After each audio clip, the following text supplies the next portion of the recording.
What's up everybody, welcome to the Bold Hairspring. My name is Ivan and I'm back with another logical comparison today. A couple weeks ago I did a video comparing my Omega Aqua Terra to a Corgeut Homage watch from AliExpress. So I thought I would make a similar video with my all-time favorite Tudor and its adopted brother from a Chinese mother, its Chinese doppelganger, the Corgeut Black Bay, coming right after the intro.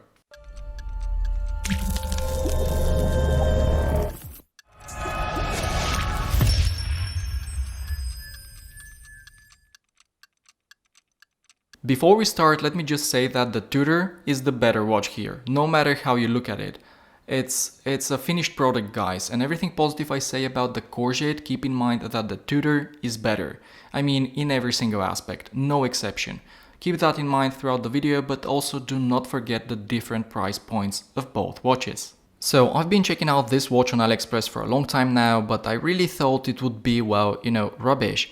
But then a good friend of mine who lives in Thailand told me that he's had one for a while and that he's pretty happy with it.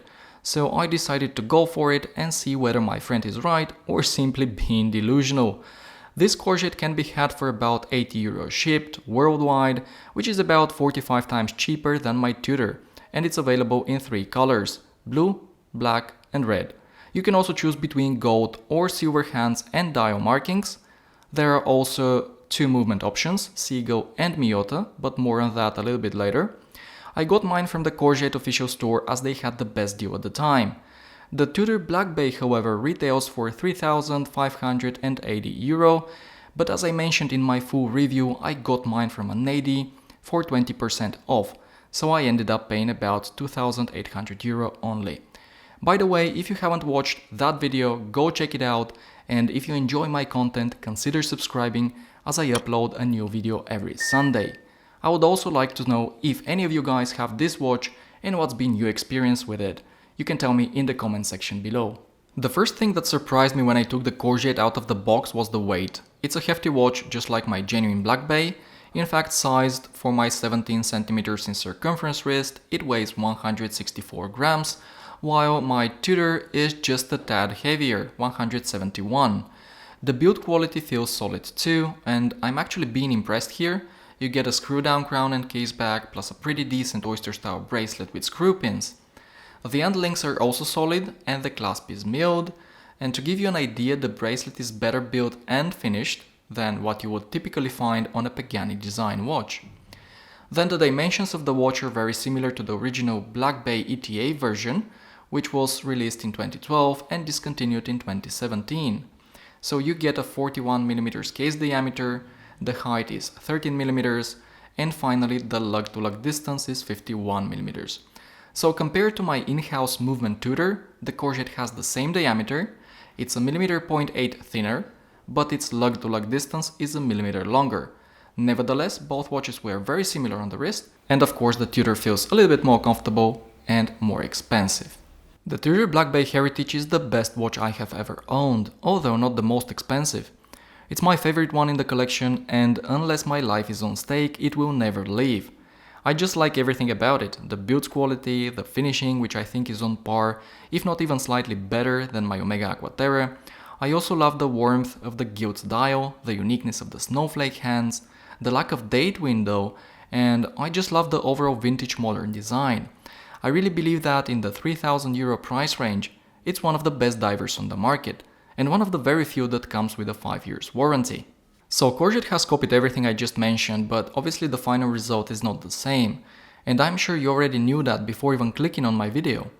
Nobody expects the Chinese Black Bay to be as good as the Tudor, but the real question here is it any good at all? And yes, it is. The overall finishing is decent, but the bevel that separates the brushed lugs from the high polished flanks is not so pronounced compared to the Tudor. And while the build quality is very good for the price, the water resistance of the Corgeut is questionable. It says 200 meters on the dial, but in AliExpress it's stated to be 100. I haven't had the chance to try it in water yet, but I would expect it to survive the typical pool beach scenarios. Then the unidirectional bezel has 90 clicks exactly, mine is pretty much perfectly aligned, well, almost. If you look like super closely, then it appears to be a hair off to the right, but good nevertheless. The bigger issue is that it's a little bit tricky to turn. For instance, if you press it against the case while turning it, it just won't move, while on the Tudor you'll find one of the best bezel actions ever. The Corgeut bezel it's okay for occasional use, but if you tend to use the bezel on your diving watch a lot, then it may become a little bit annoying. And as you can see, the color of the aluminum insert is bright red, shiny and cheaper looking as a result, while on the Tudor it's burgundy red and matte finished. The crowns are also slightly different in size, plus the one on the Corgeut is not signed and less comfortable to screw down.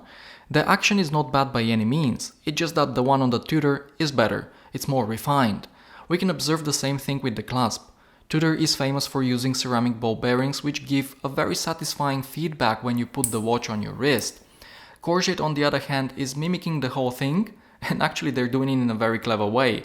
They've used spring-loaded stainless steel ball bearings, which is not as good as the Tudor, but in my opinion better than using a simple friction deployant clasp.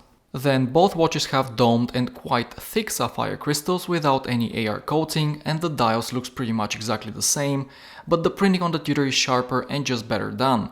The main difference here is that on the Corgeut you get a date window at the 3 o'clock position, which is a little bit small. I personally prefer my automatics without date at all, although most of my watches have it. Finally we get to the lume. Obviously the Super Luminova C3 on the Tudor is superior to whatever Corgeut is using, but this time the lume on this Chinese Black Bay is actually usable and much more better than the one on their Aquaterra wannabe, so not that bad I guess. Finally, let's talk about the movements. Tudor's in-house caliber is great. It's been performing really well since the moment I got it. It has 25 joules, 70 hours of power reserve, automatic and hand winding, which is very smooth by the way, and it's also COSC certified. The Corgeut on the other hand has a Miyota 8215, which is a well-known simple budget movement that works. I'm not a big fan of it though, as it's notorious for its noisy rotor, it's not hackable, but it can be hand wound. It has 21 joules and a stated accuracy of -20 to +40 seconds per day, which is acceptable, as let me remind you once again, the total price of this Corgeut is less than €100, and for that price, it delivers more than you can ask for. Alright guys, I think I've covered pretty much everything, and I've tried to compare these two watches as much as possible. Although similar, they're very different, and if you care about branding, heritage, and you appreciate the fine details, the Corgeut will never be a proper alternative to the Tudor Black Bay. But if you like the Tudor's design and want something that looks about the same, but you can't afford spending 3K on a watch, or you simply don't want to do so, then the Corgeut is one fun option that can distract you for a while, or even longer. Thank you for watching another of my videos, I really appreciate it. Like, share, comment, and I'll see you in the next one.